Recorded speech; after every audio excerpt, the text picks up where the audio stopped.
berindar-indar.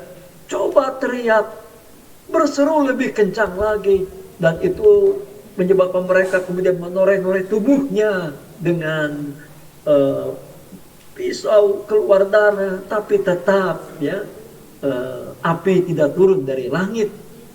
Dan ketika tiba giliran Nabi Elia, dia berdoa di depan korban-korban yang sudah disediakan ya di mezbah.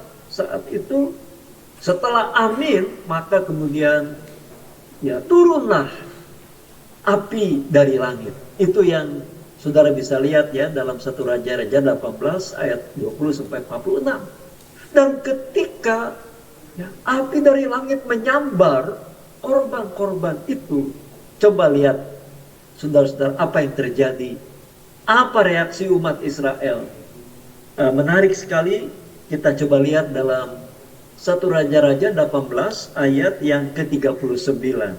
Coba boleh dibacakan, siapa yang dapat membacakannya dengan keras? Silakan saudara-saudara boleh maju ke depan. 1 Raja-Raja pasal yang ke-18 ayat yang ke-39 ya. 1 Raja-Raja 18 ayat yang ke-39 ya. Silakan saudara-saudara. Sini. Oke, Bang Abdillah.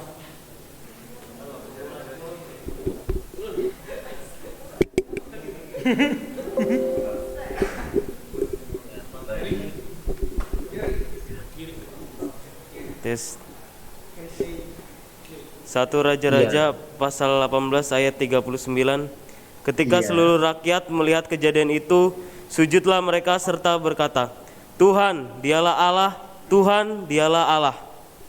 Tuhan, dialah Allah. Berapa kali diucapkan? 2 kali ya. Bangsa Israel, mereka sadar, mereka bertobat. Ya.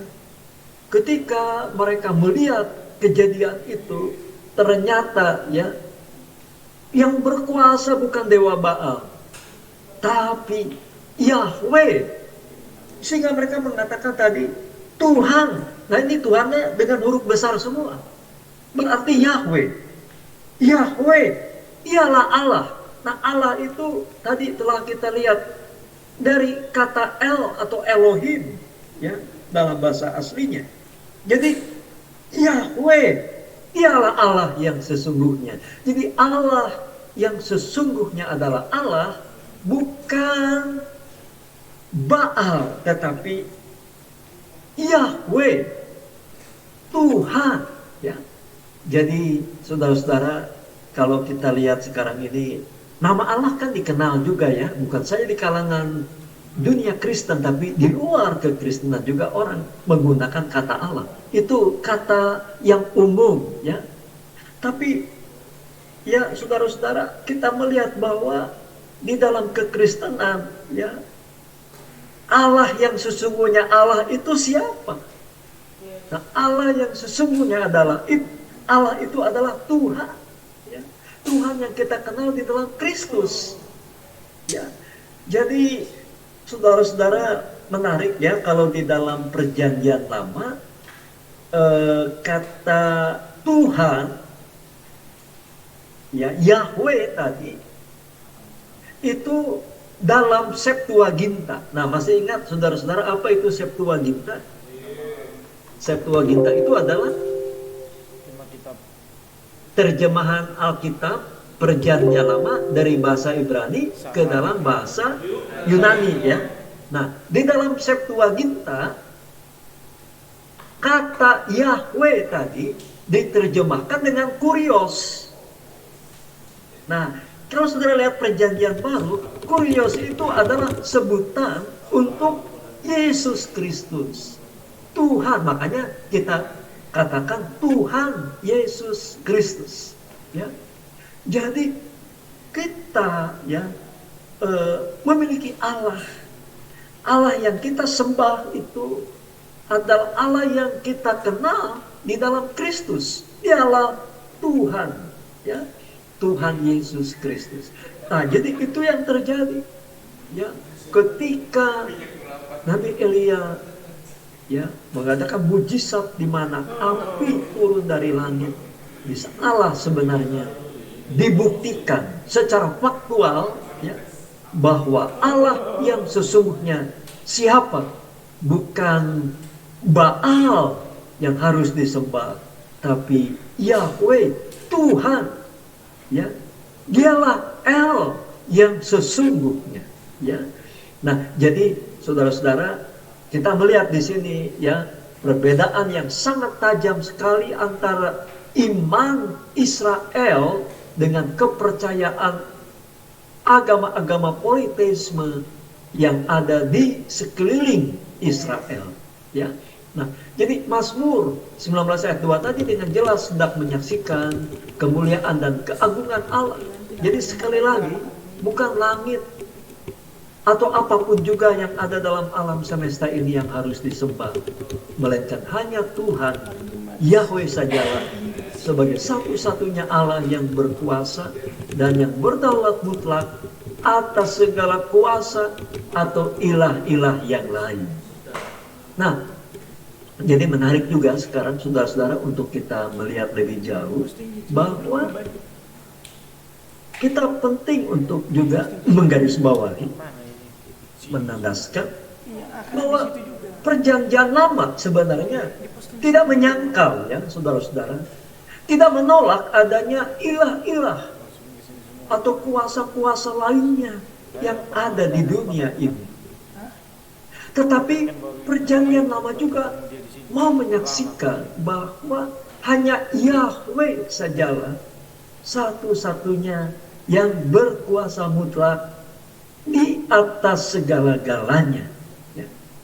Jadi inilah sebenarnya pengertian monoteisme yang sebenarnya di dalam perjanjian lama. Jadi ini ingin saya coba garis bawahi, saya coba menjelaskan lagi saudara-saudara.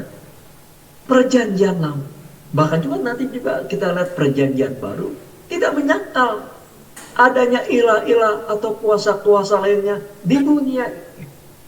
Jadi adanya realita kuasa-kuasa yang lain di luar Tuhan itu tidak disangkal, memang itu real, itu ada.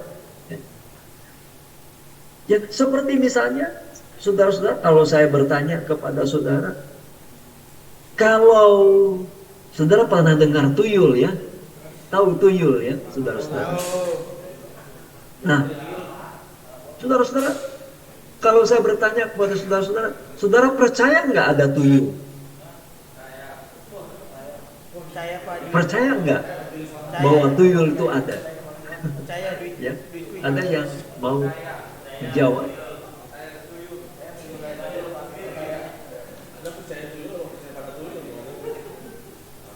Ada nggak saudara-saudara tuyul itu? Ya. Ada Pak. Ada yang mungkin mau maju ke depan menjawab? Silakan. Saya ingin tahu bagaimana jawaban saudara. Tuyul itu ada nggak kira-kira ya? Kalau di kampung halaman saudara mungkin ya ada mendengar nama babi ngepet. Ada enggak itu babi ngepet, tuyul, atau katakanlah kuasa-kuasa kegelapan itu ada enggak? Ada Pak. Ada Pak, ada. Ada ya. Jadi kita tidak menyangkal yang namanya tuyul itu ada. Itu tuyul itu kan kalau saudara tahu ya itu makhluk halus yang katanya bisa mencuri uang ya. Sehingga orang bisa kehilangan uang dari dompetnya tanpa dia sadari ya. Yuk kita melihat itu real katanya ya, konon ya, banyak pengusaha juga piara tuyul katanya ya. Jadi kalau tuyulnya itu harganya mahal ya tentu income-nya juga lebih gede begitu ya. Nah jadi kita tidak menyangkal ya adanya setan atau iblis ya, itu real, itu nyata ya. Saya heran ada ya seorang ahli teologi yang tidak percaya ada iblis, ada setan ya. real, iblis atau setan itu ada. Jadi perjanjian lama tidak menyangkal adanya kuasa-kuasa atau ilah-ilah yang lain, ya, di luar Yahweh, ya, tidak disangka, ya. Jadi PL tidak menyangkal adanya ilah-ilah atau kuasa-kuasa lainnya di dunia ini. Nah, tapi perjanjian lama mau menyaksikan, mau menyatakan bahwa hanya Tuhan Yahweh sajalah satu-satunya yang berkuasa mutlak di atas segala-galanya. Jadi walaupun ada kuasa-kuasa yang lain, ya, ilah-ilah yang lain, tapi semua itu ada di bawah kekuasaan Tuhan.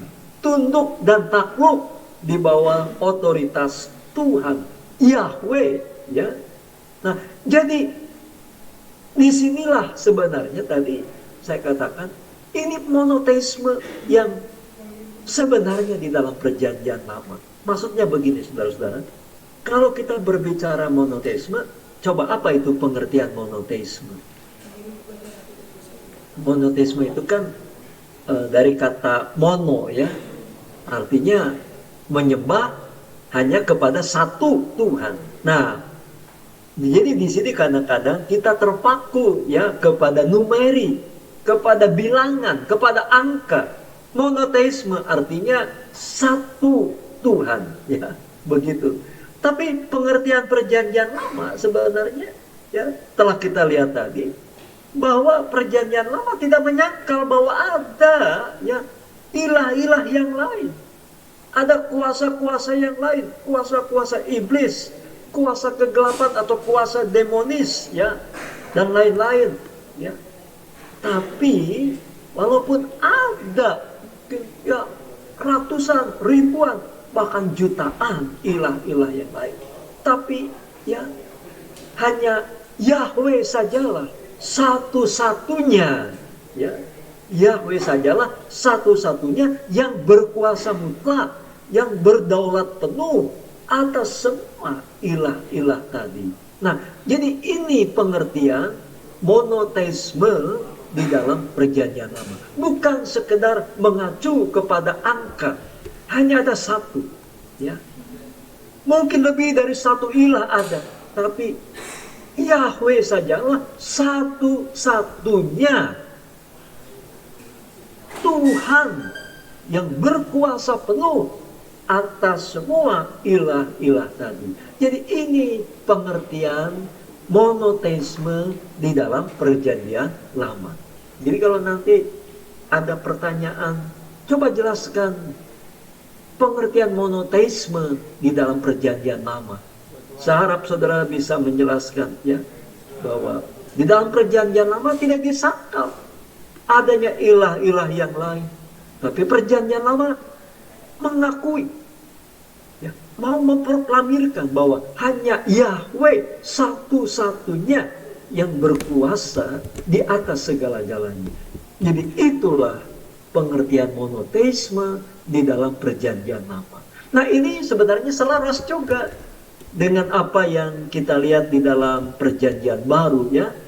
Ketika Yesus setelah kebangkitannya, dia berkata apa? Coba silakan ada yang bisa maju ke depan lagi, membacakan Matius 28 ayat yang ke-18, ya. Dan juga 1 Korintus 8 ayat 5 dan 6. Matius 28 ayat yang ke-18, ya. Silakan. Kemudian langsung saja nanti dibacakan 1 Korintus 8 ayat 5 sampai 6, ya. Baik, silakan. Dengan siapa ini? Rizky, Pak. Rizky, ya? Ya, Ya, Pak. Rizky, silakan Rizky. Rizky Yosef, Pak. Ya, baik Rizky, ya. Matius 28 ayat 18 kan, Pak? Iya, betul. Matius 28 ayat 18. Beginilah firman Tuhan. Yesus mendekati mereka dan berkata, "Kepadaku telah diberikan segala kuasa di surga dan di bumi."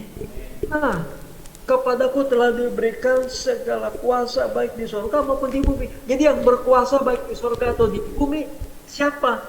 Tuhan Yesus Kristus. Itulah Yahweh, bukan di dalam perjanjian lama. Nah, coba Rizky baca lagi 1 Korintus 8 ayat 56. Nah, ayat ini mengacu kepada pengertian monoteisme tadi ya. Yang Korintus 8 ayat 6 ya Pak? Ya, 1 Korintus 8 ya, ayat yang kelima dan ayat yang keenam. Ya, silakan. 1 Korintus 8 ayat 5 dan ke-6. Beginilah firman Tuhan. Sebab sungguh pun ada apa yang disebut Allah baik di sorga maupun di bumi, dan memang benar ada banyak Allah dan banyak Tuhan yang demikian. Namun bagi kita hanya ada satu Allah saja, yaitu Bapa, yang daripadanya berasal dari segala sesuatu dan yang untuk Dia kita hidup, dan satu Tuhan saja, yaitu Yesus Kristus, yang olehnya segala sesuatu telah dijadikan dan yang karena Dia kita hidup. Iya, jadi jelas ya, seperti yang tadi sudah dibacakan oleh Rizky, itu jelas sekali ya, sekalipun ya, atau sungguh pun ada, kata Paulus ya, apa yang disebut Allah ya, dalam tanda kutip huruf kecil ya, baik di surga maupun di bumi.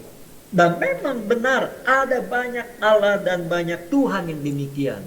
Jadi seperti kita lihat tadi ya, perjanjian lama tidak menyangkal keberadaan Allah-Allah tadi. Rasul Paulus pun juga tidak menyangkal ya. Dan benar kata Paulus, ada banyak Allah dan banyak Tuhan yang demikian. Namun ya, nah ini menunjukkan satu pembalikan ya. Bagi kita hanya ada satu Allah saja, yaitu Bapa, yang daripadanya berasal segala sesuatu dan yang untuk Dia kita hidup, dan satu Tuhan saja, yaitu Yesus Kristus, yang olehnya segala sesuatu telah dijadikan dan yang karena Dia kita hidup ya. Jadi saudara-saudara ya, kita tentunya sangat bersyukur sekali memiliki Tuhan Allah yang hidup ya, yang memegang segala kuasa baik di sorga maupun di bumi. Sekalipun ya kita menyadari bahwa ada kuasa demonis, kuasa iblis yang sekarang ini sedang bekerja dengan luar biasa ya, tapi ya kita meyakini ya, kita bersyukur kita memiliki Allah yang kita kenal di dalam Kristus, yang berkuasa di atas segala-galanya. Jadi saudara-saudara, mungkin nanti kalau saudara kembali ke daerah pelayanan masing-masing, mungkin ada yang kembali ke daerah di mana mungkin di sana juga saudara menghadapi tantangan pergumulan yang berat ya, menghadapi okultisme ya, realita kuasa-kuasa kegelapan. Nah, bagaimana saudara-saudara nanti ya? Nah, jadi kita harus punya satu keyakinan ya, bahwa walaupun ada kuasa-kuasa kegelapan, kuasa-kuasa demonis ya, saudara-saudara, kita melihat juga ya, bahwa orang Kristen juga punya dukun, ada dukun Kristen ya, dukun Kristen ya, dan ayat apa, jampi-jampinya itu mirip-mirip ayat Alkitab ya. Saudara-saudara, luar biasa ya, kita lihat pekerjaan daripada kuasa-kuasa kegelapan ya, kuasa-kuasa iblis ya. Saudara-saudara, kita sebagai orang beriman ya, kita tidak boleh gentar dan takut ya, karena apa? Bahwa Tuhan yang kita kenal di dalam Kristus berkuasa baik di sorga maupun di bumi ya. Karena itulah ya, kenapa di dalam gereja ya ada anggota jemaat yang barangkali dia dari latar belakang okultisme, dia menyerahkan ya jampi-jampinya, menyerahkan jimat-jimatnya ya untuk dibakar ya, karena di dalam Kristus segala kuasa sudah ditaklukkan ya. Karena itu kita tidak perlu takut menghadapi kuasa-kuasa demonis ya. Pernah saya ditelepon oleh seorang anggota jemaat, seorang majelis gereja. Dia memberitahukan bahwa dia diancam akan diguna-gunai oleh saingan mitra bisnisnya. Saya katakan, ibu tidak perlu takut ya. Roh Kudus yang ada di dalam kita, ya, itu lebih besar dari segala roh yang ada di dalam dunia ini. Nah, jadi itu tadi ya, saudara-saudara, kita telah melihat tentang topik mengenai PL dan konteks budaya sekitarnya. Jadi nanti pada saat kita ya mempelajari PL, nah inilah sebenarnya ya artinya sering menjadi topik yang juga mencuat ke permukaan ya, terutama ketika kita juga membaca kitab para nabi, sehingga kita perlu menyadari bahwa sebenarnya perjanjian lama itu ya memiliki kaitannya juga dengan konteks budaya sekitar, terutama tadi yaitu dengan konteks agama-agama politeisme ya, di mana bangsa Israel itu kan mereka seringkali terjebak jatuh ya. Nah, kita melihat juga kan saudara-saudara bagaimana bangsa Israel itu seringkali juga terjebak ke dalam pemujaan berhala ya. Kenapa?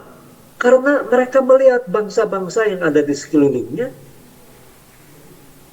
ilah mereka itu bisa dilihat, bisa diraba, ya. Makanya Baal ada patungnya. Saudara nanti bisa klik di Google, ya, patung Baal itu seperti apa, ya.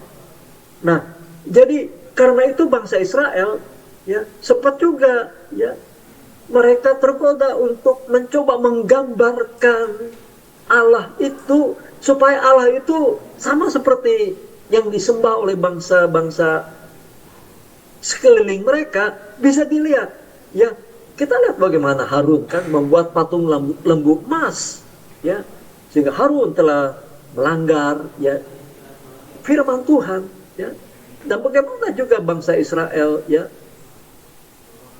kerajaan utara, ya, mereka juga dalam ibadahnya ya menggambarkan Tuhan itu ya dengan patung lembu juga ya. Jadi karena lembu itu binatang yang punya kekuatan ya, dianggap sebagai ilah. Nah, disinilah kita melihat ya bagaimana di dalam perjanjian lama bangsa Israel itu kenapa mereka tergoda? Karena mereka juga ya ingin punya Tuhan yang bisa dilihat, yang bisa diraba seolah-olah ya, Tuhan yang bahkan bisa mereka sogok dengan korban-korban ya, supaya bisa mengikuti apa yang mereka mau ya. Jadi itu yang dilakukan oleh bangsa-bangsa yang menganut paham politeisme tadi ya. Jadi di sana ilah itu seolah-olah bisa ditundukkan oleh manusia melalui korban-korban persembahan mereka. Dan inilah yang juga sempat mempengaruhi bangsa Israel di dalam pemujaan kepada Tuhan. Sehingga itu sebabnya kenapa Nabi Amos mengecam ibadah umat Israel. Ya, aku benci ibadahmu, korban-korbanmu aku tidak suka. Karena apa? Karena ibadah itu sudah berbau magis, ya. Jadi Israel beranggapan bahwa dengan korban-korban yang mereka berikan, seakan-akan mereka menganggap Tuhan itu bisa dibayar, Tuhan itu bisa disogok, bisa dilunakkan hatinya dengan persembahan-persembahan itu. Nah, itulah sebabnya ibadah seperti itu dibenci Tuhan. Karena apa? Dengan sikap seperti itu, mereka merasa, oh, saya sudah memberikan persembahan kepada Tuhan, berarti saya sudah aman sekarang, ya. Saya bebas berbuat apa saja. Nah, kita melihat bagaimana bangsa Israel rajin, ya, beribadah, rajin memberikan korban-korban, ya. Ibadahnya juga penuh dengan puji-pujian, dengan lagu-lagu yang gegap gempita. Ya, mungkin kalau sekarang praise and worship-nya luar biasa. Ya, tetapi Tuhan membenci. Karena apa? Karena ya isinya ya itu kosong, ya. Bukan mereka menyembah Allah dengan segenap hati, tapi itu hanya kamuflase, hanya manipulasi saja, ya. Mereka, ya, di luar ibadah, mereka melakukan berbagai bentuk ketidakadilan, kekerasan, ya, penindasan, ya, kepada saudara-saudara mereka sendiri. Karena itulah ibadah seperti itu sangat dikecam, ya, oleh para nabi, khususnya nabi-nabi abad ke-8 seperti Amos, kemudian Hosea, Mika, Yesaya, ya. Nah, jadi latar belakangnya itu, saudara-saudara, ya, bagaimana bangsa Israel itu sangat sering sekali tergoda, terpengaruh oleh bangsa-bangsa sekitarnya yang adalah menganut agama-agama politeisme tadi. Nah, saudara-saudara, saudara bisa nanti membaca lebih jauh tentunya, ya, artikel-artikel tentang hal ini di dalam buku-buku maupun melalui Google, ya. Nah, jadi saya memberikan kesempatan, ya, kepada saudara-saudara kalau mungkin ada pertanyaan atau komentar tentang topik ini. Sebelumnya saya permisi sebentar, saudara, saya akan ke belakang dulu, nanti saya balik lagi. Sambil menunggu, saudara-saudara boleh mengajukan pertanyaan-pertanyaan, ya, kalau ada, ya. Sebentar, ya, saudara-saudara.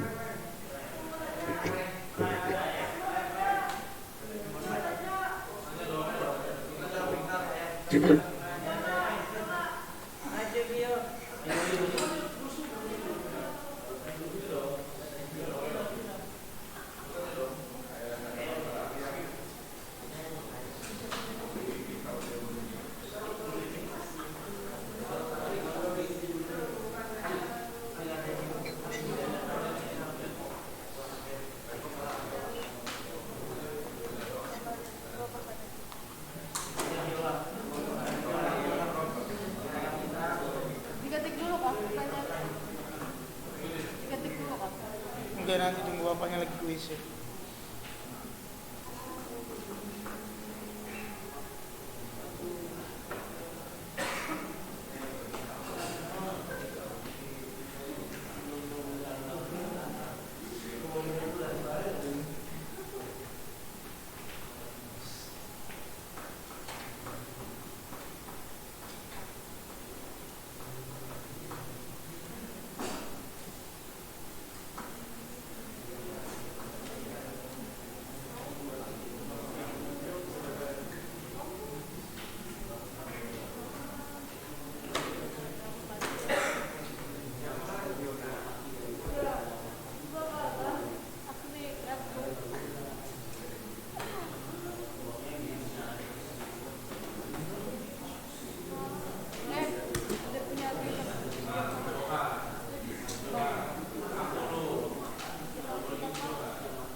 Baik, saudara-saudara, silakan kalau ada yang mau, ya, silakan boleh maju ke depan, ya, silakan.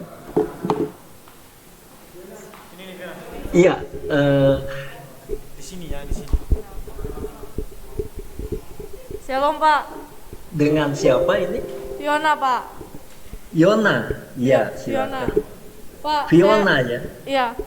Saya mau tanya soal, ya, apakah ular yang di Taman Eden adalah Lucifer? Yang kedua, habis itu soal perkawinan manusia dan malaikat, yang soal Daud melawan Goliat itu Pak. Saya kurang begitu mengerti. Tentang apa? Yang pertama tadi tentang ular ya. Apakah ular yang di Taman Eden adalah Lucifer? Iya, Yang kedua pertanyaannya soal perkawinan manusia dan malaikat. Perkawinan Manusia dan malaikat. manusia dan malaikat, anak-anak Allah, perkawinan antara anak-anak Allah dengan anak-anak manusia mungkin ya. Ya, bisa dibilang Itu seperti di Kejadian ya. Ya. Kejadian pasal berapa itu ya? Itu yang baik. saya kurang gitu paham, Pak. Ya baik. Ya, jadi yang pertama tadi tentang si ular ya. Ya. Ya, jadi di sini memang kita melihat bahwa sebelum peristiwa itu memang sebenarnya sudah ada kejatuhan dalam dunia malaikat, di mana ada malaikat-malaikat yang jatuh, dan itulah yang sering disebut sebagai Lucifer ya, atau itulah yang juga bisa diidentifikasikan sebagai iblis. Jadi iblis itu adalah malaikat-malaikat yang jatuh, yang memberontak terhadap Tuhan, dan kemudian dia juga menggoda manusia. Di dalam cerita tentang penciptaan, khususnya dalam cerita tentang kejatuhan manusia itu, nah disinilah kita melihat bagaimana ya iblis itu yang ada di balik peranan si ular tadi ya begitu. Jadi kita tidak menyangkal bahwa memang itu adalah jebakan daripada si iblis, malaikat yang sudah jatuh ya, Lucifer tadi ya. Nah itu sedikit mungkin penjelasan tentang tadi ya, yang disebut Lucifer itu malaikat Tuhan yang jatuh ya. Dan yang kedua tentang perkawinan antara anak Allah dengan anak-anak manusia, itu di dalam Kejadian ya, Kejadian pasal berapa itu ya? Pasal 6 bukan ya? Kejadian pasal yang ke-6 ayat ya Kejadian 6 ayat yang ke-1 dan ayat yang kedua ya. Coba kita lihat ya. Ketika manusia itu mulai bertambah banyak jumlahnya di muka bumi, dan bagi mereka lahir anak-anak perempuan ya, maka anak-anak Allah melihat bahwa anak-anak perempuan manusia itu cantik-cantik, lalu mereka mengambil istri dari antara perempuan-perempuan itu siapa saja yang disukai mereka. Nah, jadi di sini sering timbul pertanyaan, siapa itu yang dimaksud dengan anak-anak Allah dan siapa dengan yang dimaksud dengan anak-anak perempuan manusia. Seakan-akan di sini ada kesan sepertinya ada pernikahan antara manusia dengan makhluk sorgawi begitu ya. Nah, sebenarnya saya berpendapat bahwa penafsiran itu tidak cocok ya, kalau kita melihat apa yang mau dikatakan dalam Alkitab ya, bahwa tidak ada perkawinan antara manusia dengan makhluk-makhluk ilahi seperti malaikat dan lain-lain. Jadi di sini nanti saudara bisa coba membuka buku tafsiran Kejadian yang ditulis oleh Dr. Walter Lamb ya. Nah, jadi di sana sebenarnya yang dimaksud dengan anak-anak Allah itu banyak penafsir mengatakan bahwa anak-anak Allah itu adalah keturunan daripada keturunan daripada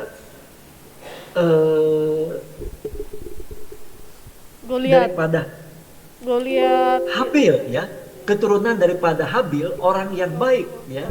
Jadi keturunan daripada Habil, orang yang baik ya. Sedangkan anak-anak perempuan manusia itu adalah keturunan daripada Kain. Begitu. Ya, jadi ini sebenarnya bukan dalam arti secara harafiah. Nah, sekali lagi saudara-saudara, memang kita melihat bahwa di dalam perjanjian lama itu ya penuh juga dengan ungkapan-ungkapan bahasa ya yang seringkali tidak bisa diartikan secara harafiah. Jadi di dalam perjanjian lama itu sebenarnya ya seperti juga dalam kebanyakan bahasa ya, ada dua bahasa sebenarnya. Pertama, ada bahasa informasi ya, tetapi juga ada bahasa orientasi. Jadi ada bahasa informasi, ada bahasa orientasi. Apa itu bahasa informasi? Contohnya begini, saudara-saudara ya, jarak antara Bandung dengan Jakarta atau Jakarta dengan Bandung 300 km. Kalau saudara mendengar Jakarta Bandung jaraknya 300 km kan mudah dimengerti ya. Artinya kan jaraknya 300 km. Kita bisa tidak usah harus menafsirkan macam-macam kan. 300 km ya itu jaraknya 300 km ya. Sudah diukur ya 300 km. Tapi bagaimana kalau saudara mendengar satu ungkapannya, Bandung adalah Parisnya Asia. Nah, jadi kalau tadi Bandung, Jakarta 300 km itu yang mau dikatakan sebagai bahasa informasi ya. Jadi memberikan informasi ya, secara real harafiah 300 km itu jarak Jakarta Bandung, bahasa informasi, yaitu informasi itu ya. Demikian juga kalau di dalam Alkitab dikatakan maka matilah Musa, itu informasi, Musa mati ya.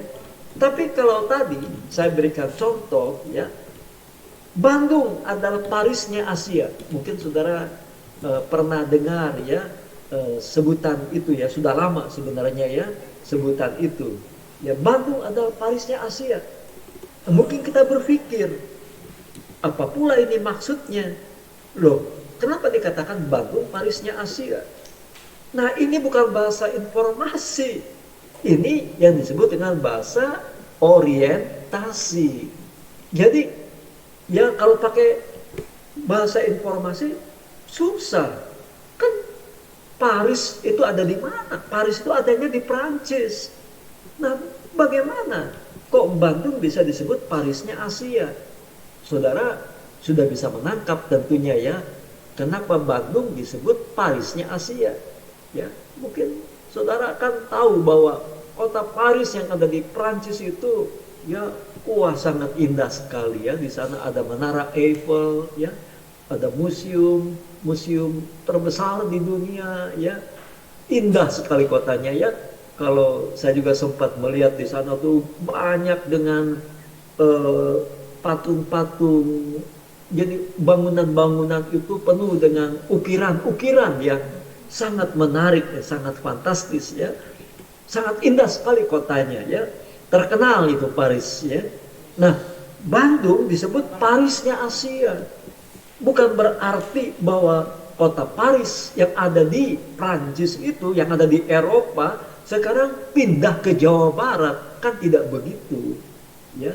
Tapi maksudnya apa? Saudara sudah bisa mengerti bahwa keindahan kota Paris yang ada di Prancis itu, nah itu ibaratnya seperti, atau kota Bandung yang ada di Jawa Barat itu keindahannya seperti kota Paris yang ada di Prancis. Nah, jadi di sini yang disebut dengan bahasa orientasi. Ya, jadi Bandung Parisnya Asia bukan informasi. Kalau kita tafsirkan sebagai informasi keliru, nggak akan bisa cocok ya pengertiannya. Tapi itu bahasa orientasi. Jadi jangan kita terpaku kepada rumusan yang sifatnya harafiah ya. Nah jadi ini juga kalau dibahasakan ya, kan pernah saya juga mengatakan dulu ya bahwa kita harus jangan hanya terpaku kepada apa yang tersurat, tapi kita harus juga mencoba melihat apa yang tersirat ya di balik yang tersurat tadi. Nah, jadi yang tersirat itu orientasi. Kalau yang tersurat itu adalah informasi, tapi yang tersirat itu adalah orientasi. Ya, jadi kembali kepada tadi yang ditanyakan oleh Saudari Fiona, ya, bahwa kalau kita membaca Kejadian 6 ayat 2 tadi, ya, nah itu tidak bisa diartikan sebagai informasi, ya, tapi itu adalah sebagai suatu bahasa orientasi. Nah, jadi ini tentu ya merupakan salah satu penafsiran, tapi menurut saya ini penafsiran yang mungkin lebih dekat kepada maksud daripada ayat tadi. Karena kalau kita lihat juga di dalam Perjanjian Baru ya, dalam konteks Perjanjian Baru pun tidak pernah ada ya perkawinan antara manusia dengan makhluk sorgawi, tidak ada. Jadi anak-anak Allah itu adalah anak-anak keturunan Habel, orang yang baik, ya. Sedangkan anak-anak manusia itu adalah keturunan daripada Kain, ya, begitu. Jadi itu mungkin sedikit informasi atau penjelasan sementara ya, barangkali ini bisa nanti menjadi pijakan awal. Saudara juga bisa mencoba untuk meneliti lebih jauh, ya. Bisa nanti saudara mungkin menemukan juga penjelasan-penjelasan yang mungkin lebih luas, lebih menarik, ya. Silakan. Begitu ya, Fiona tadi. Apakah ada yang lain lagi yang mau bertanya? Silakan. Baik.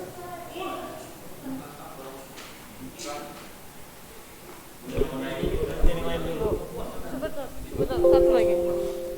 Berarti Pak, yang di pertanyaan pertama di awal tadi Bapak mengakui bahwa yang ular yang di Taman Eden itu Lucifer. Nah, dan kemudian yang saya tanyakan berikutnya, tapi di Perjanjian Lama maupun barangkali mungkin begini ya. Jadi ya ular itu ya mungkin ya tetap ular, tapi di balik si ular itu nah ada peran daripada si malaikat yang sudah jatuh tadi ya, iblis atau Lucifer dalam hal ini. Begitu ya. Ya. Tapi Pak, yang berikutnya yang saya mau tanyakan, bahwa di Perjanjian Lama maupun Perjanjian Baru itu tidak ada yang namanya sosok Sang Lucifer, itu tidak ada. Nama Sang Lucifer itu tidak dijelaskan. Dan Lucifer itu, nama Sang Lucifer itu dari siapa? Kalau boleh tahu. Ada sebenarnya itu sebutan ayatnya di dalam Perjanjian Lama. Nanti coba saudara cari ya, dan sebenarnya ini menyangkut juga nanti domain daripada mata kuliah dogmatika ya. Saya anjurkan coba saudara membaca buku yang ditulis oleh Henry Thyssen. Judulnya adalah Teologi Sistematika, ya, bisa dicatat. Teologi Sistematika dari Henry Thyssen. Nah, itu ada satu topik tentang iblis di sana ya, tentang makhluk-makhluk sorgawi. Jadi saya anjurkan saudara coba bisa membaca di sana, atau saudara coba nanti klik juga ya di Wikipedia misalnya ya, itu untuk informasi awal ya, atau bisa juga cari di ensiklopedia ya, saudara baca di ensiklopedia tentang Lucifer, itu ada banyak penjelasan di sana ya. Jadi apa yang saya sampaikan tadi itu sebagai penjelasan awal, penjelasan praktis sederhana saja. Tapi tentu ya untuk penjelasan yang lebih mendalam silakan saudara cari dari buku-buku yang bisa dikatakan sebagai buku-buku yang cukup representatif ya. Seperti tadi ya, Teologi Sistematika, itu buku dogmatik sebenarnya ya, bukan buku Perjanjian Lama, tapi tidak apa-apa karena Perjanjian Lama atau mendalami Perjanjian Lama juga tidak bisa mengabaikan juga disiplin ilmu yang lain termasuk teologi sistematika ya. Bukunya tadi Teologi Sistematika pengarangnya adalah Henry Thyssen, ya, tulisannya Thiesen, ya, Thyssen, ya. Henry-nya biasa, ya, Henry Thyssen. Itu diterbitkan oleh ini, ya, penerbit Gandumas dari Sidang Jemaat Allah. Biasanya buku-buku dari Gandumas itu cukup baik sebenarnya, cukup bagus terjemahannya, ya. Jadi begitu ya, Fiona. Ya, Pak. Masih ada?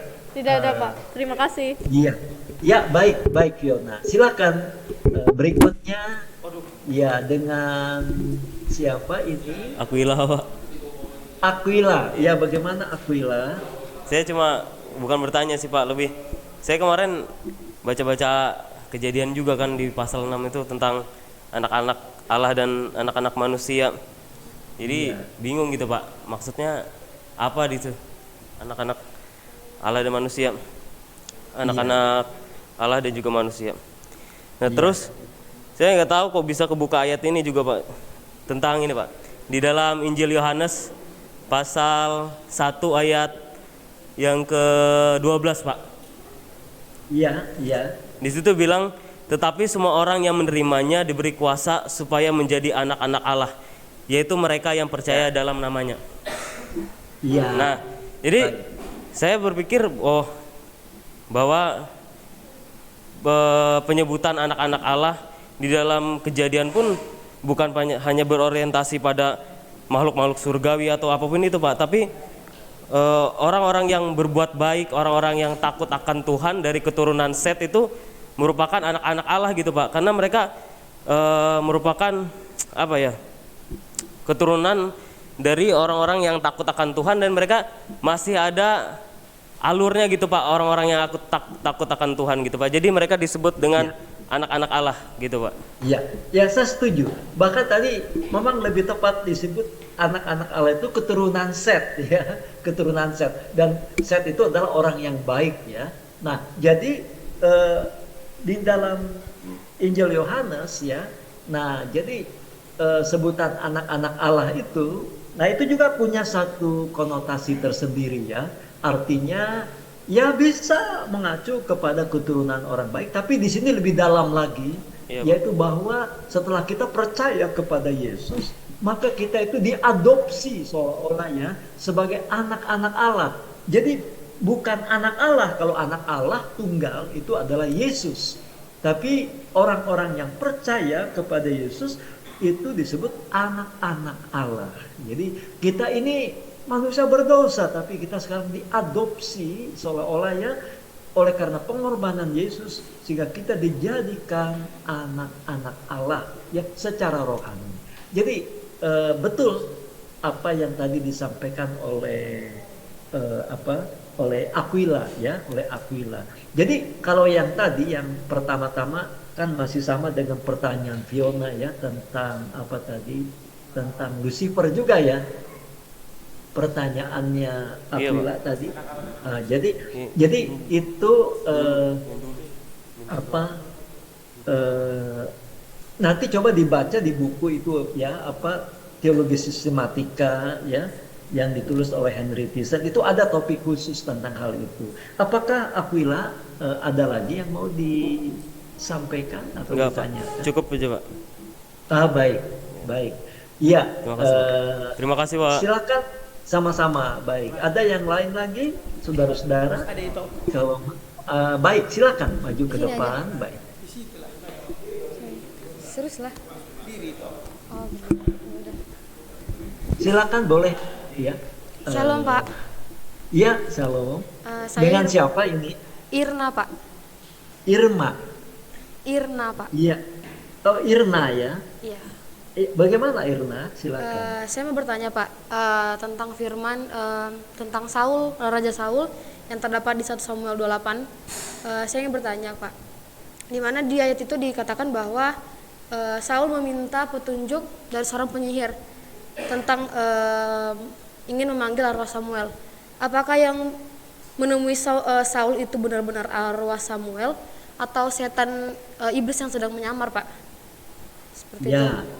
Ya, baik. Karena kan beberapa pendapat mengatakan bahwa itu roh jahat dan pendapat ahli yang lain juga mengatakan itu benar-benar Saul, Pak. Sedangkan yang kita tahu di Perjanjian Lama, kalau di Lukas 16 ayat 27 mengatakan bahwa roh yang sudah mati tidak dapat dikembalikan lagi ke dunia roh hidup, Pak. Seperti itu. Terima Ya, kasih. betul. Ya, baik. Jadi memang disinilah kita melihat ya satu contoh seperti yang pernah saya kemukakan sebelumnya, bahwa kita membaca Perjanjian Lama itu juga harus kita kaitkan dengan Perjanjian Baru. Jadi kita harus melihat Alkitab itu sebagai satu kesatuan yang utuh, PL dan PB. Sehingga dari Perjanjian Baru ya sudah jelas ya, artinya kalau orang sudah meninggal ya, maka dia sudah ada di tangan Tuhan. Jadi dia tidak bisa lagi artinya beridar-idar kemana-mana begitu ya. Kan kalau orang kecelakaan kadang-kadang kan orang suka takut ya, di tempat itu katanya nanti akan ada apa, rohnya, gentayangan dan sebagainya ya. Alkitab mengatakan bahwa kalau orang sudah meninggal, dia ada di dalam kekuasaan Tuhan. Jadi jiwa atau rohnya itu tidak bisa kemana-mana begitu.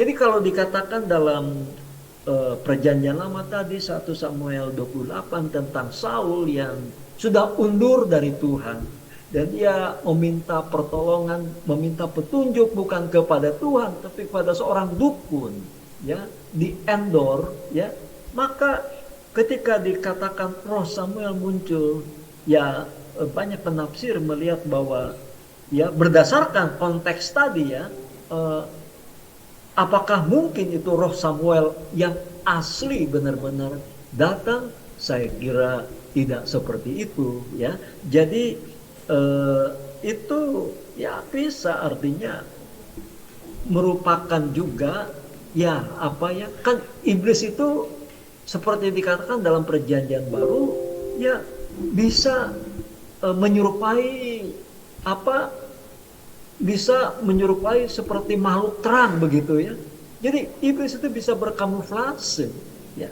Nah jadi di sini sebenarnya kita mungkin ya harus mengatakan bahwa sebenarnya yang datang itu bukan roh Samuel tapi ya itu adalah apa, jebakan daripada si iblis ya. Jadi itu roh iblis yang menyerupai Samuel begitu ya, karena tidak mungkin betul-betul roh Samuel yang datang kalau kita ya mencoba melihat konteks Alkitab secara keseluruhannya seperti itu ya. Dan memang ini pun kita kaitkan ya, kenapa di dalam Perjanjian Lama juga ya dilarang keras ya, Imamat 18 kan, kita bertanya kepada arwah orang yang meninggal ya, karena memang itu tidak akan pernah mungkin bisa terjadi kecuali ya iblis dia datang dengan menyerupai roh manusia, dan itulah rupanya yang terjadi ketika Saul datang kepada seorang dukun di Endor. Mungkin untuk sementara jawabannya begitu ya Irna ya. Baik saudara-saudara, saya kira ya mungkin kita nanti sebentar akan beralih kepada topik yang lain, yaitu kita akan memasuki kitab Taurat ya. Apakah ada pertanyaan lagi ini dari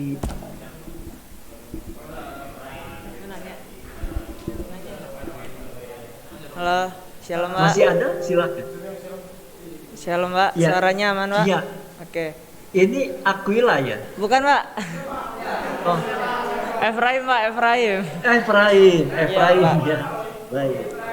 Efraim, bagaimana Efraim? Tadi kan saya sempat membaca yang disampaikan Bapak di paragraf pertama kalau nggak salah ya Pak ya. Di situ dikatakan bahwa di dalam pokok yang terakhir ini yang penting sekali untuk digarisbawahi adalah tentang politisme yang mewarnai agama-agama tetangga di sekitar Ya. Israel. Agama-agama politisme tersebut sudah ada jauh sebelum 4000 sebelum Masehi, dan intinya adalah pemujaan terhadap kuasa-kuasa alam ini. Topan, guntur, bulan, bintang, matahari, dan lain-lain. Manusia dipandang hanya sebagai bola permainan dewa-dewa penguasa alam tadi. Jumlah dewa-dewa tersebut begitu banyak sekali, bahkan tak terhitung, namun ada yang menjadi kepalanya atau ketuanya. Nah, di sini saya sangat tertarik dengan ini, Pak. Kan ada itu yang disebutin topan, guntur, bulan, bintang, dan matahari. Sepintas saya teringat dengan kita agak ini ya Pak ya, agak keluar sedikit ya. Saya terpintas dengan kubah di masjid. Kenapa di atas kubah itu ada lambang bulan dan bintang? Apakah itu ada hubungannya dengan yang sedang dibahas saat ini, atau itu memang tidak ada hubungannya, tetapi ada itu aja lah Pak. Apakah ada hubungannya dengan yang kita bahas saat ini? Udah, Iya. sekian dan terima kasih Pak. Ya baik, ya tentang hal itu ya apa tuh istilahnya walahu halam atau apa ya. Jadi saya barangkali apa ya harus coba mencari tahu juga ya. Dan mungkin ada saudara yang tahu ya, mungkin ada yang paham. Saya terus terang saya belum sempat meneliti itu ya.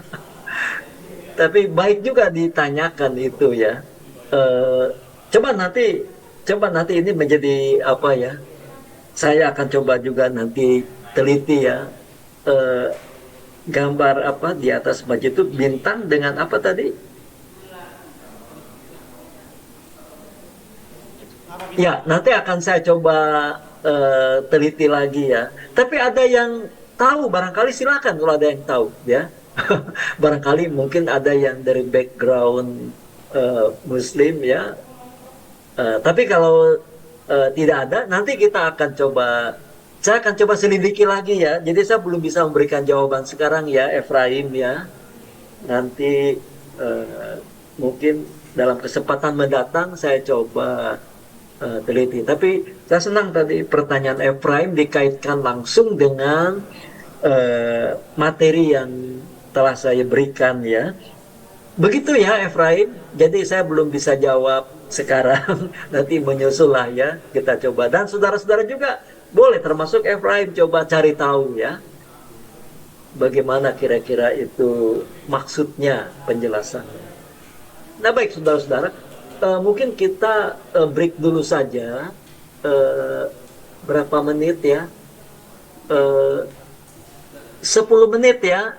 10 menit saja kita break. Mungkin saudara-saudara ada yang juga mau ke belakang atau mau minum dan sebagainya. Nanti kita akan kembali lagi. Kalau jam saya menunjukkan 9:10 ya. Berarti nanti kita masuk jam 9:20 ya saudara-saudara. Ya, silakan saudara-saudara boleh break dulu ya. Nanti kita kembali lagi. Baik Bapak, terima kasih. Ya, sama-sama saudara-saudara ya. Silakan. Silakan yang mau ke toilet. Yang mau ditemani boleh. Mas Rizky. David. Terima kasih banyak.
Main masker mana ya?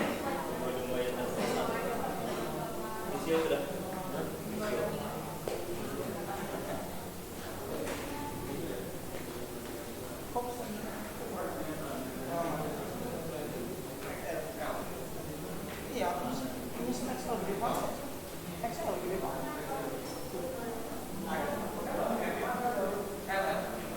Gede banget. 4XL. Bukan triple lagi, 4. Enggak. Habis ngeluting kemarin. Ngeluting di hari Sabtu kami ada ngeluting.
Baik, saudara-saudara, kita bisa lanjutkan kembali pembahasan kita ya, saudara-saudara.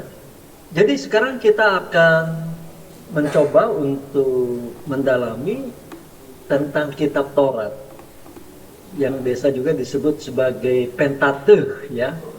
Nah, jadi saudara-saudara dapat saya coba kemukakan beberapa hal seperti berikut ya. Pertama-tama, saudara-saudara, ini pernah juga kita singgung tentunya, bahwa kata Taurat itu, suara saya sudah bisa kedengaran ya, saudara-saudara? Bisa Pak, bisa. Bisa ya, baik-baik. Ya, jadi kata Taurat itu berasal dari kata Ibrani Torah ya, atau Yunani nomos, yang bisa berarti hukum, tapi juga sebenarnya lebih tepat diartikan sebagai petunjuk atau sebagai pedoman atau sebagai pengajaran. Nah, kitab Taurat itu merupakan bagian daripada perjanjian lama yang paling pertama diakui oleh orang Yahudi sebagai kanon ya. Nah, kitab Taurat juga mereka anggap sebagai intisari dari perjanjian lama seluruhnya dan juga dasar hidup untuk bangsa Yahudi. Saudara bisa nanti melihat di perpustakaan ada buku yang ditulis oleh D.C. Mulder, Pembimbing ke dalam Perjanjian Lama. Ini buku lama, saudara-saudara, tapi tetap masih penting juga. Jadi waktu saya dulu belajar pengantar PL ya di tempat ini di seminari tahun 71-an, saya juga dosen waktu itu menggunakan buku ini ya, D.C. Mulder. Tapi sekarang buku ini mungkin dianggap buku yang sudah agak lama dan juga mungkin belum ada edisi terbarunya. Jadi padahal ini masih sangat penting ya. Saudara bisa membuka buku ini ya.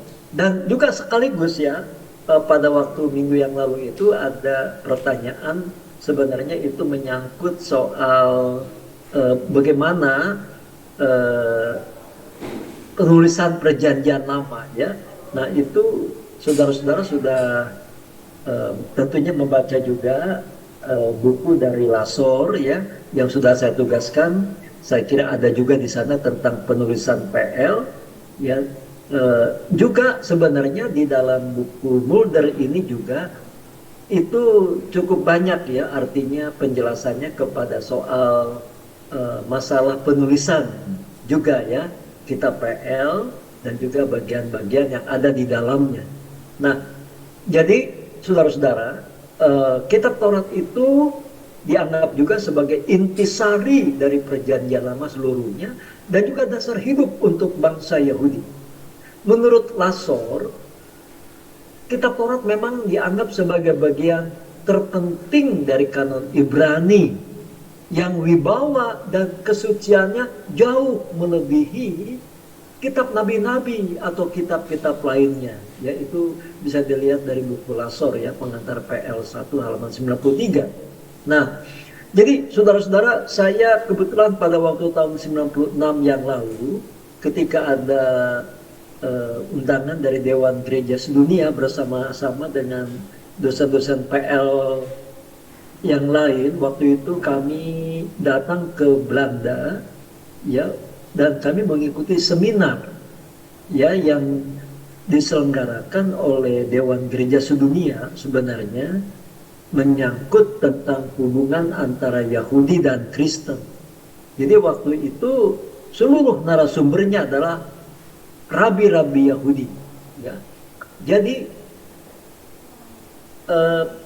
selesai acara daripada seminar itu, kami ada kesempatan untuk mengunjungi beberapa sinagoge ya, tempat ibadah orang Yahudi.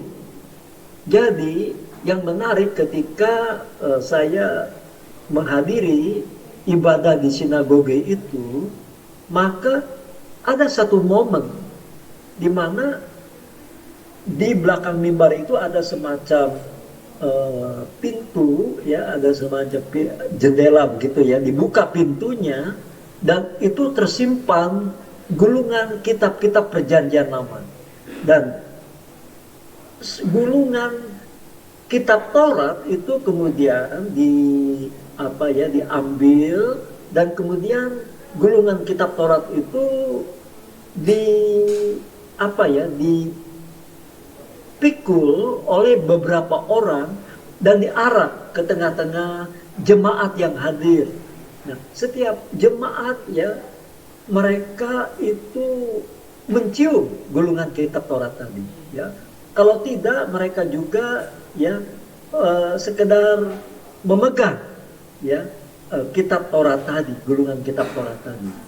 Jadi saya melihat bahwa kitab Taurat itu memang sangat diagungkan sekali ya, walaupun bukan berarti dikeramatkan begitu, tapi seperti yang dikatakan oleh Lasor tadi, memang ini dianggap bagian yang terpenting dari kanon Ibrani, yang wibawa dan kesuciannya jauh melebihi kitab nabi-nabi atau kitab-kitab lainnya. Nah, pentingnya kitab Taurat tersebut dapat dilihat dari dua hal ini.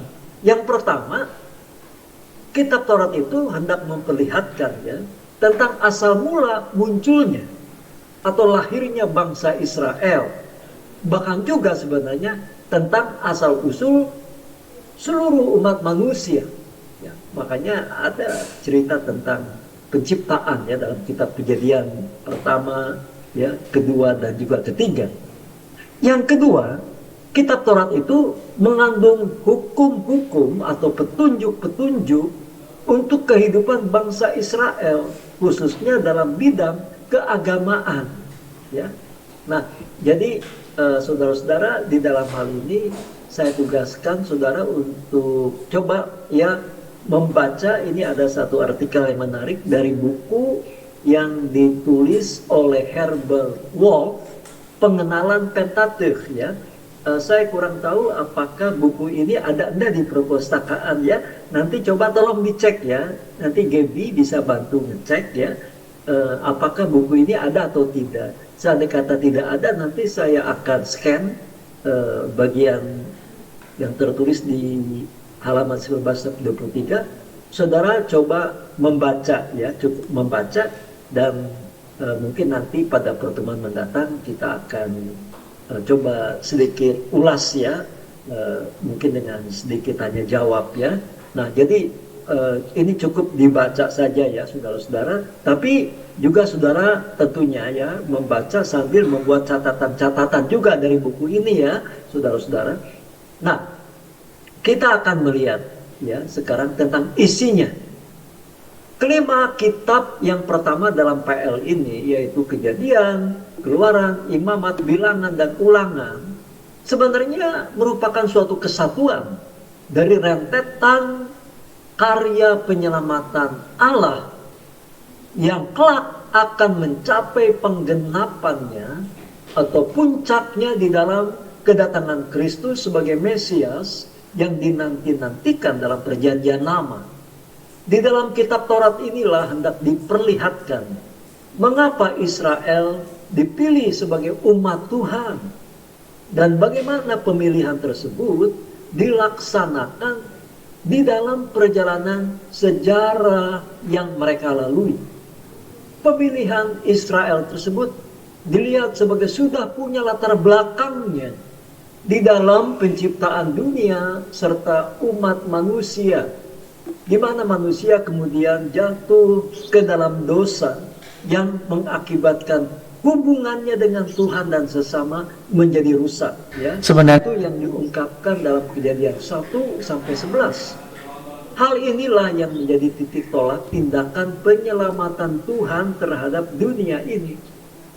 Dan itu dimulai dengan pemanggilan para leluhur yaitu Abraham, Ishak, dan Yakub serta keturunan-keturunannya yang merupakan komponen-komponen yang kelak membentuk bangsa Israel ya.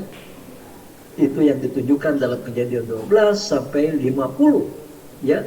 Jadi kita melihat ya dalam Kejadian 1 sampai 11 bagaimana ya manusia yang Tuhan ciptakan itu jatuh dalam dosa.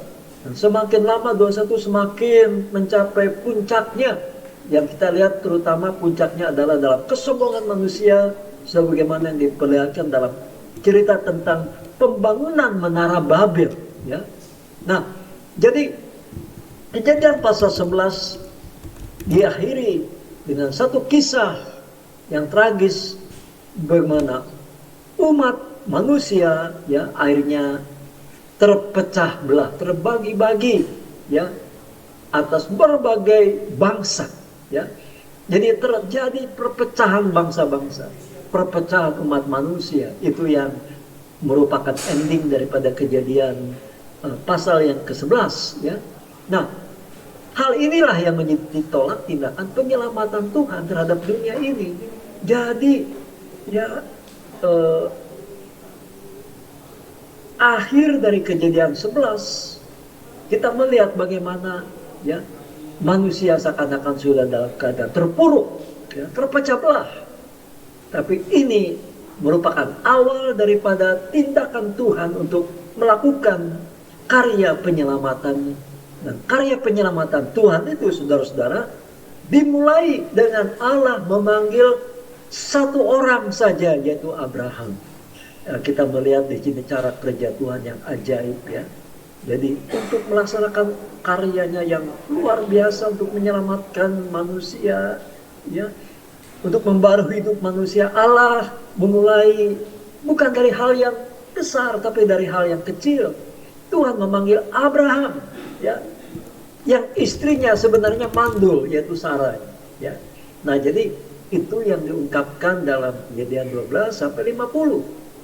Selanjutnya, ya, dengan peristiwa pembebasan dari Mesir yang merupakan peristiwa atau karya Allah yang paling sentral sekali dalam sejarah Israel, di mana akhirnya bangsa Israel itu ya kemudian mereka ya pada saat mereka berada di Mesir mereka ditindas dengan luar biasa ya, dan di sanalah kita melihat karya penyelamatan Tuhan yang paling sentral dalam Perjanjian Lama, yaitu peristiwa Exodus, pembebasan dari Mesir, ya, Keluaran 1 sampai 18.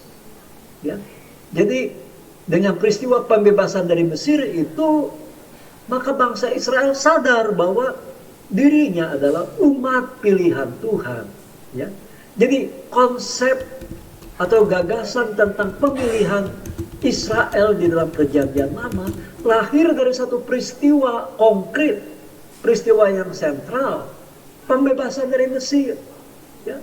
Jadi ketika mereka dibebaskan dari Mesir itu, mereka sadar kita ini bukan bangsa yang biasa.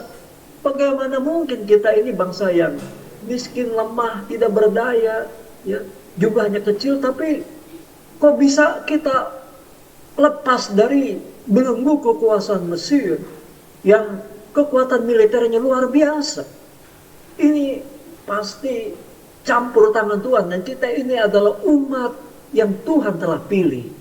Jadi yang mau dikatakan di sini saudara-saudara bahwa konsep tentang pemilihan, juga konsep-konsep lainnya di dalam Perjanjian Lama itu bukan satu konsep yang abstrak, ya, bukan sekedar merupakan refleksi manusia, tapi punya dasarnya di dalam karya atau tindakan Allah yang konkret, yang real di dalam sejarah ini.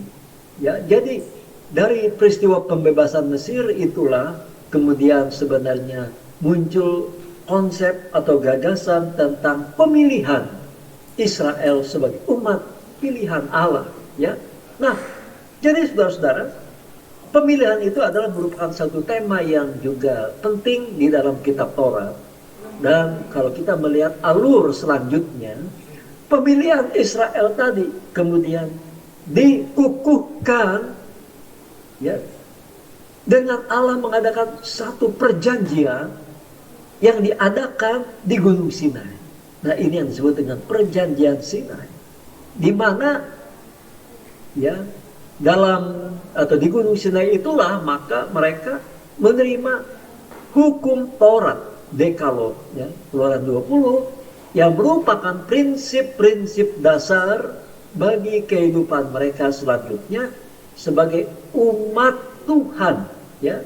Sedangkan hukum-hukum yang lainnya seperti yang terdapat dalam Keluaran 21 sampai 23 yang dikenal sebagai kitab hukum perjanjian, atau Imamat 17 sampai 26 yang disebut sebagai kitab hukum kesucian, dan Keluaran 25 sampai Imamat 16, kemudian Bilangan 3 sampai 9 ayat 14 yang dikenal sebagai kitab hukum imamat, dan Ulangan 12 ayat 26 yang dikenal sebagai kitab hukum ulangan, ya, sebenarnya merupakan penjabaran langsung ataupun tidak langsung dari prinsip-prinsip dasar tadi.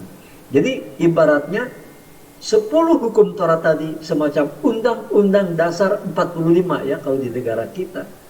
Dan hukum-hukum yang lain itu merupakan penjabaran ya atau pengejawantahan daripada ya undang-undang dasar 45 tadi yang meliputi berbagai aspek dalam seluruh kehidupan umat Israel, ya.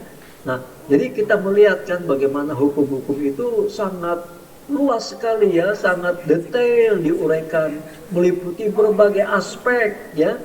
Itu menunjukkan bahwa Allah itu berkuasa atas seluruh aspek hidup manusia. Tidak ada satu bidang pun yang luput daripada kekuasaan Tuhan, ya.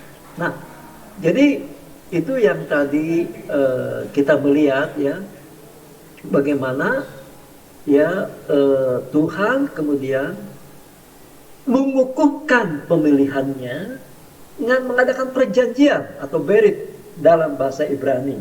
Jadi ya pemilihan itu dikukuhkan dengan satu perjanjian, ya.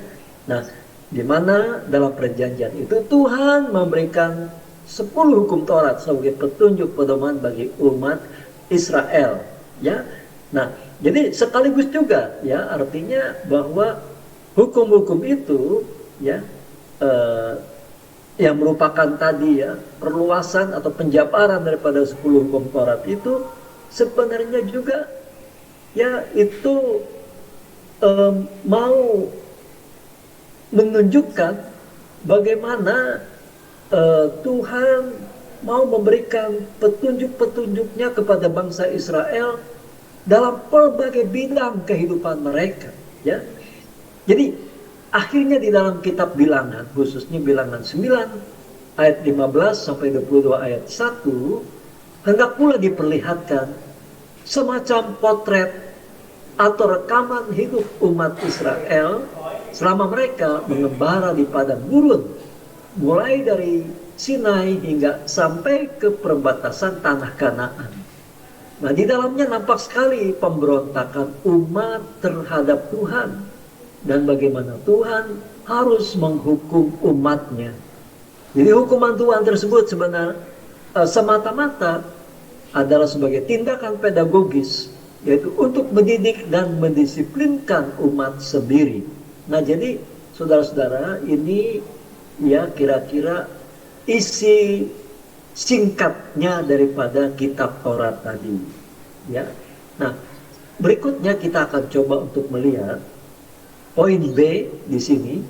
Ini sebenarnya menyangkut juga tentang bagaimana timbulnya atau ya cerita tentang terbentuknya kitab Taurat tersebut, ya. Nanti kita akan melihat ada teori-teori di sini ya tentang terbentuknya kitab Taurat tersebut. Tapi yang mungkin perlu kita tandaskan dan tegaskan bahwa kitab Taurat itu merupakan suatu kesatuan. Ya, sekali lagi, merupakan suatu kesatuan yang pengarang atau sumber utamanya adalah Musa. Ini sebenarnya merupakan pendapat atau pandangan tradisional ya, bahwa Musa itu sebagai pengarang utama atau sumber utama daripada kitab Taurat. Memang ya, tidak semua hal tentunya ditulis oleh Musa. Ya, seperti misalnya kalau kita membaca dalam Ulangan 34 ayat 5 sampai 7 dikatakan Musa mati. Kan tidak mungkin. Ya, ini ditulis oleh Musa. Ya. Jadi kembali lagi kepada pertanyaan yang diajukan pada waktu minggu yang lalu itu, ya. Jadi di sini ada peranan daripada redaktor, ya. Peranan daripada pencerita katakanlah, ya, yang kemudian mengedit, ya, apa yang memang tadi berasal dari Musa, ya. Jadi terkait juga dengan pertanyaan yang diajukan pada waktu pertemuan yang lalu itu. Jadi sebenarnya saudara-saudara, secara singkat dulu ya, nanti saudara bisa melihat dari buku yang dikarang oleh D.C. Mulder tadi, bahwa mula-mula itu yang ada belum tradisi tulisan. Jadi belum ada tulisan, tapi yang mula-mula ada itu adalah tradisi lisan. Jadi hukum Taurat itu, ya, itu pada mulanya itu kan disampaikan secara lisan turun-temurun, ya. Luar biasa, orang-orang dulu itu bisa mengingat, ya. Coba saudara mungkin tidak usah heran, ya. Sekarang saja seperti tadi kan dalam ibadah doa pagi tadi, Pak Pendeta Pujo kan sempat menyinggung, ya. Kan saudara-saudara kita dari Muslim itu kita waduh sangat ini sekali, ya, sangat mengapresiasi. Mereka bisa hafal, ya, ayat-ayat Al-Quran. Bahkan ada yang bisa menghafal seluruh isi Al-Quran. Coba, ya. Dan kita salut, ya, mereka itu bisa mengingat begitu, ya. Coba saudara-saudara, ya, Alkitab, ya. Apakah ada yang bisa mengingat seluruh ayat-ayat Alkitab, ya, mulai dari Kejadian sampai Wahyu? Ya, saya aja mungkin nggak bisa ingat itu, ya, saudara-saudara. Ya, tapi orang Islam itu bisa mereka mengingat begitu. Nah, ini sebenarnya dulu waktu sebelum terjadinya, ya, tulisan-tulisan tertulis, ya, bentuk tulisan yang ada itu baru tradisi lisan, ya. Jadi diingat kan, kita kalau melihat di dalam Perjanjian Lama kan betapa pentingnya juga, ya, perintah untuk mengingatkan, ya. Jadi saudara-saudara, kita telah tadi melihat, ya, bahwa sebenarnya kitab Taurat ini sumber utamanya adalah Musa, ya. Nah, walaupun tidak semua hal ditulis oleh Musa, ya, jadi ada peranan redaktor. Nah, dalam kaitan ini saudara-saudara, ya, maka ini sebagai informasi, pada abad ke-18 sampai 19 pernah muncul teori yang disebut dengan teori sumber. Nah, teori sumber ini sebenarnya menolak kepengarangan Musa atas seluruh kitab Taurat, ya. Jadi mereka katakan bahwa kitab Taurat, ya, itu tidak dikarang oleh Musa, ya. Nah, mereka sebenarnya punya beberapa argumentasi. Jadi teori sumber itu mengatakan bahwa sebenarnya di dalam kitab Taurat itu ada 4 sumber, ada 4 mazhab di dalamnya. Jadi ada yang pertama yang disebut dengan sumber atau mazhab Yahwis, ya, dari kata Yahwis. Jadi sumber ini, ya, memakai nama Yahweh untuk Allah. Ya, dan ini dianggap berasal menurut teori sumber itu berasal dari abad ke-10 sampai abad ke-9 sebelum Masehi. Jadi ini adalah sumber yang tertua menurut teori sumber, ya. Jadi sumber Yahwis ini dari mana kita tahu, ya, yaitu penggunaan nama Yahweh, begitu, ya. Kemudian yang kedua ada yang disebut dengan sumber atau Elohis. Nah, sumber ini tidak memakai nama Yahweh tapi Elohim untuk Allah. Nah, ini dikatakan berasal dari abad yang ke-8. Jadi ini lebih muda lagi dari yang sumber Yahwist tadi. Ketiga, ada sumber Deuteronomis. Nah, sumber Deuteronomis ini terdapat khususnya dalam kitab Ulangan yang dianggap berasal dari abad ke-7 sebelum Masehi. Nah, yang terakhir, sumber yang terakhir itu sumber P, singkatan dari Pris, yang terdapat dalam kitab Imamat. Nah, ini berasal dari abad yang kelima, ya, dari abad kelima sebelum Masehi. Jadi ini meliputi ketika masa pembuangan sebenarnya, ya, abad kelima itu. Nah, di sanalah kemudian, ya, dirampungkan oleh sumber P, ya, keseluruhan sumber-sumber tadi.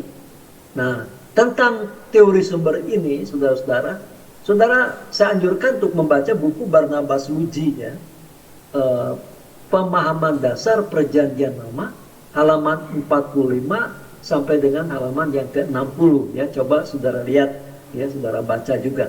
Ini tugas bacaan saudara, ya. Namun, ya, teori sumber tersebut sekarang sudah mulai diragukan dan ditinggalkan.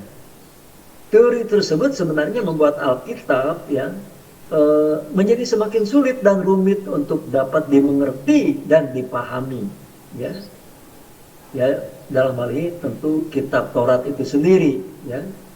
Dasar pemikiran teori sumber tersebut antara lain ialah adanya dua nama yang berbeda untuk Allah, yaitu Elohim, ya, Allah, dan Yahweh, Tuhan. Padahal kedua nama tersebut sebenarnya hendak menekankan dua hakikat Allah yang saling melengkapi satu sama lain. Tadi makanya saya katakan bahwa nama El atau Elohim itu hendak menekankan Allah sebagai Allah yang maha transcendence. Sedangkan nama Tuhan atau Yahweh hendak menekankan Allah sebagai Allah yang imanen. Yang keduanya tidak perlu dipertentangkan satu sama lain, saling melengkapi, ya. Jadi Tuhan bukan saja Tuhan yang maha tinggi, tapi juga Tuhan yang mau tinggal dekat dengan umatnya. Jadi perlu diketahui, saudara-saudara, bahwa di dalam PL nama itu punya arti. Tadi sudah saya singgung, ya. Misalnya nama Yakub yang artinya penipu. Nama Elohim hendak menunjuk kepada Allah sebagai Allah yang maha transcendence, yang maha kuasa, yang maha tinggi, ya. Sedangkan nama Yahweh hendak menunjuk pada Allah sebagai Allah yang imanen, yang mau tinggal dekat dengan umatnya serta memimpin dan menyertainya. Nah, di dalam Septuaginta tadi telah saya coba jelaskan juga, Yahweh itu diterjemahkan dengan kurios, dan di dalam PB ternyata kurios itu adalah gelar atau sebutan untuk Yesus Kristus. Karena itu tepatlah kalau Yesus disebut namanya Immanuel, yang artinya Allah beserta kita. Hanya oleh dan di dalam Yesus sajalah kita dimungkinkan untuk mengenal Allah sebagai Allah yang sesungguhnya adalah Allah. Allah yang bukan hanya sekedar ciptaan atau bayangan atau refleksi pemikiran manusia. Dan hanya oleh dan di dalam Yesus sajalah kita boleh mengalami dan menghayati bahwa Allah sungguh-sungguh beserta kita, ya. Nah, dasar pemikiran yang lainnya dari teori sumber itu adalah adanya dua cerita penciptaan yang dianggap berbeda. Katanya ada dua cerita yang berbeda. Yang satu cerita yang terdapat dalam Kejadian 1 ayat 1 sampai 2 ayat 4a, ya. Dan yang kedua Kejadian 2 ayat 4b sampai 25. Padahal adanya kedua cerita penciptaan yang dianggap berbeda tersebut sebenarnya dapat dijelaskan sebagai berikut. Jadi cerita penciptaan yang pertama, yaitu Kejadian 1 ayat 1 sampai 2 ayat 4a, sebenarnya hendak menggambarkan penciptaan secara umum, yaitu penciptaan alam semesta yang di dalamnya termasuk pula manusia. Jadi kalau ibaratnya, ya, foto ini foto landscape, ya. Jadi foto yang menggunakan lensa wide angles. Nah, dengan lensa wide angles atau lensa sudut lebar, maka kita melihat misalnya ketika kita memotret seseorang, maka kelihatan backgroundnya, mungkin itu gedung seminari, ya, atau mungkin backgroundnya pemandangan gunung, sawah dan lain-lain, ya. Nah, jadi di hasil fotonya yang kita lihat bukan hanya orangnya, tapi juga latar belakang yang lain, ya. Nah, sedangkan saudara-saudara ya, cerita penciptaan yang kedua, yaitu Kejadian 2 ayat 4b sampai 25, itu mau menonjolkan khusus penciptaan manusia, ya. Jadi Kejadian 2 ayat 4b sampai 25 dan juga sampai dengan Kejadian 3 ya, sebenarnya itu ibaratnya ini seperti foto close up. Jadi cerita penciptaan yang kedua itu hendak menonjolkan khusus ya penciptaan manusia dan bagaimana manusia selanjutnya jatuh ke dalam dosa. Jadi dalam cerita penciptaan yang pertama itu tentang penciptaan secara seluruhnya yang di dalamnya juga termasuk manusia. Tapi cerita yang kedua ini khusus tentang manusia dan bagaimana manusia yang diciptakan Tuhan itu jatuh ke dalam dosa. Jadi ibarat foto ini sebenarnya adalah ibarat foto close up ya. Kalau foto close up itu kita melihat hanya misalnya wajah seseorang saja, bahkan mungkin hanya mungkin wajahnya ya, mungkin ada kumisnya dan sebagainya. Ya, beda dengan foto landscape ya. Kita melihat orang itu tapi ada backgroundnya. Ini enggak, ini hanya khusus foto diri seseorang ya, mungkin hanya wajahnya saja begitu. Nah, jadi saudara-saudara, jadi sebenarnya kalau dari kita khususnya kalangan evangelical atau injili, sebenarnya kita ya percaya bahwa kitab Taurat itu adalah merupakan satu kesatuan yang sumber utamanya adalah Musa.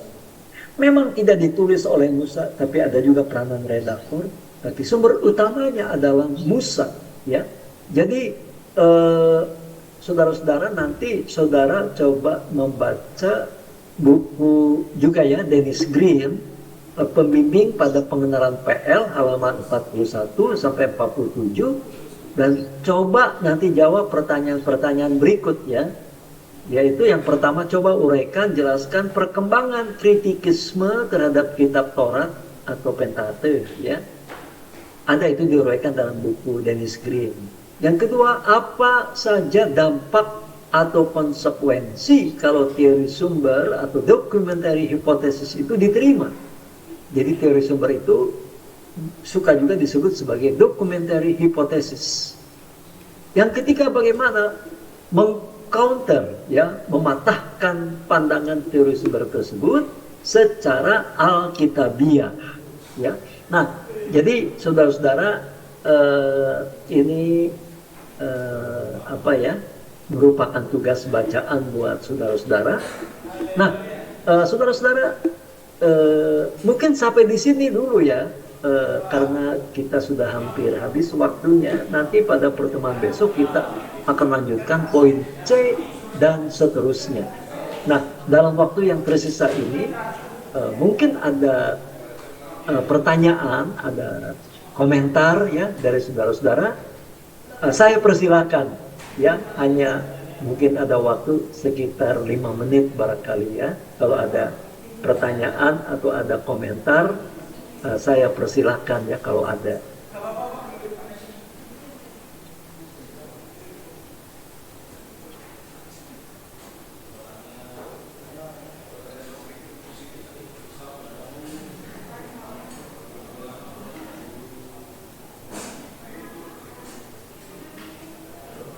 Mungkin kalau belum ada ya saudara-saudara, nanti bisa kita diskusikan kembali pada esok hari ya, karena kita akan coba mentuntaskan tentang kitab Taurat ini, sehingga mungkin saudara-saudara juga ya yang mungkin masih ada pertanyaan tapi belum bisa diungkapkan sekarang, nanti bisa besok ya. Ya baik saudara-saudara, kalau memang tidak ada pertanyaan, saya kira kita bisa akhiri dulu pertemuan kita ya pada siang hari ini. Siapa yang nanti ingin berdoa buat akhir daripada kuliah ini, saya persilakan untuk maju ke depan ya. Silakan saudara-saudara, spontan ya, ada yang tergerak untuk berdoa, silakan. Ya, silakan. Baik. Langsung saja maju ke depan ya. Sudah selesai.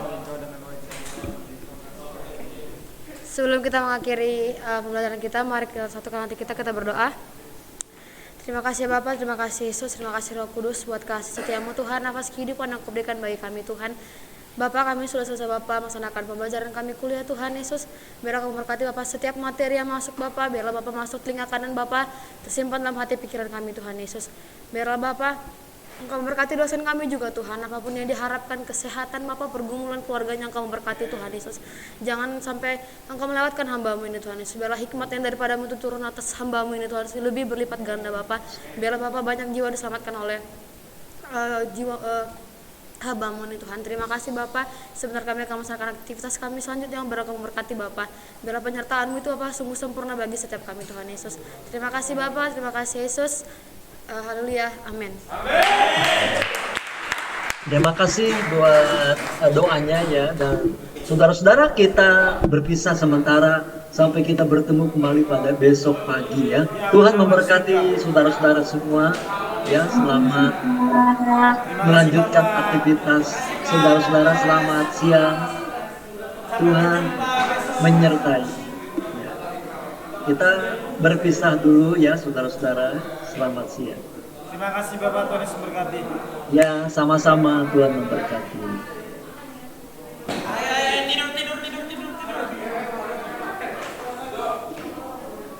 Ayo mending balik ke asrama tidur kita.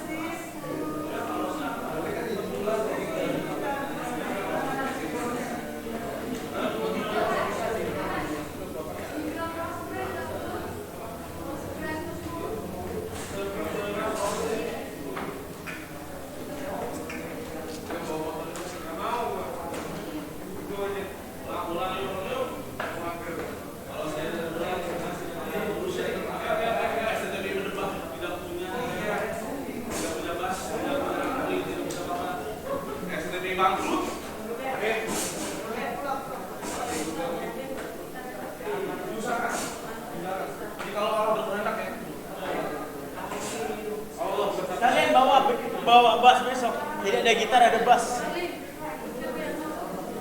Kalau anak-anak STBI nggak bawa, kan? Mahal. Kita baru dong bawa. Ini mau dipakai. Pasti. Sudah. Oh, bayarnya udah.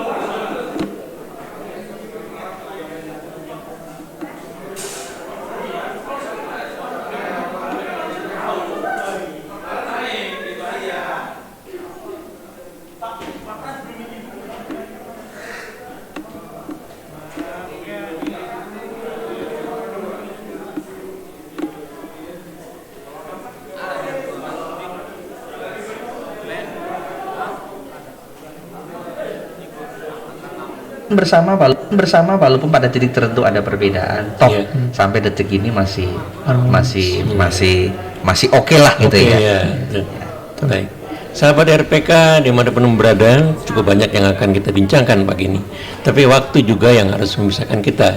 Terima kasih semua atas kami sampaikan atas perhatian yang diberikan kepada RPK 96.3 FM dengan para narasumber kita. Baik di sini Tony Armando dan Sarah Naomi mengucapkan terima kasih. Demikian juga dengan rekan kita Mas Julius, silakan mengucapkan salam. Salam selamat beraktivitas untuk Bapak Ibu semuanya. Terima kasih.